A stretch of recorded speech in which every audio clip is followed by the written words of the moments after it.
রাধে রাধে। আজকে অনেক দিনের একটা আকাঙ্ক্ষিত প্রশ্নের উত্তর আমি পেয়েছি। 2023 সালে মে মাসে ঝরঝর করে কাঁদতে কাঁদতে আমি ভগবানকে একটা প্রশ্ন করেছিলাম যে ভগবান, পূর্বজন্মের কথা যখন আমাদের মনেই থাকে না, তাহলে পূর্বজন্মের কর্মফল আমরা এই জন্মে কেন ভোগ করি ভগবান? তুমি যখন একটা নতুন জীবন দিচ্ছ তখন সেটাকে নতুনভাবে শুরু করে দেওয়া উচিত, তাই না?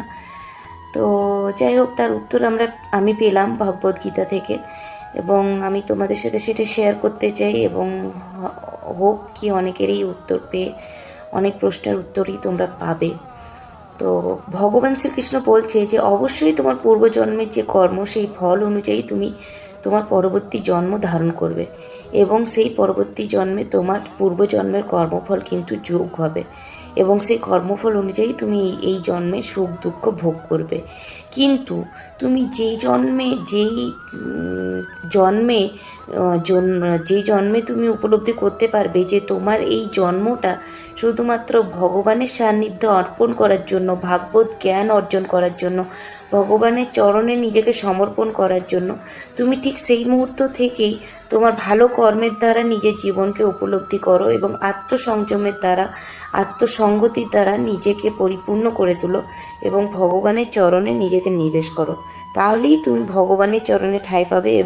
তো তুমি এই জন্মে এসে সেই খারাপ কর্মগুলোকে ভালো কর্মের দ্বারা শুধরে নাও, এবং শুধরে নিয়ে ভগবানের সান্নিধ্যে নিজেকে অর্পণ করে দাও, এবং একমাত্র ভগবান এবং ভালো কর্মই তোমাকে এই মানুষ্য জন্ম মৃত্যুর সার্কেল থেকে মুক্তি দেবে।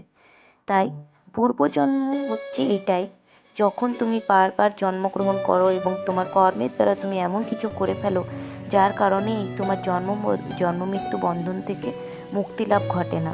তাই তুমি যে মুহূর্তে বুঝতে পারবে যে এই জন্মটা আমার পাওয়া হয়েছে উদ্ধারের জন্য, এই জন্ম মৃত্যু সার্কেল থেকে মুক্তি পাওয়ার জন্য, তখনই তুমি কিন্তু এই পূর্বজন্মের বন্ধন থেকে মুক্তি পাবে। আর সেটা একমাত্র সম্ভব তোমার ভালো কর্মের দ্বারা, দানের দ্বারা, ভগবানের সেবার দ্বারা।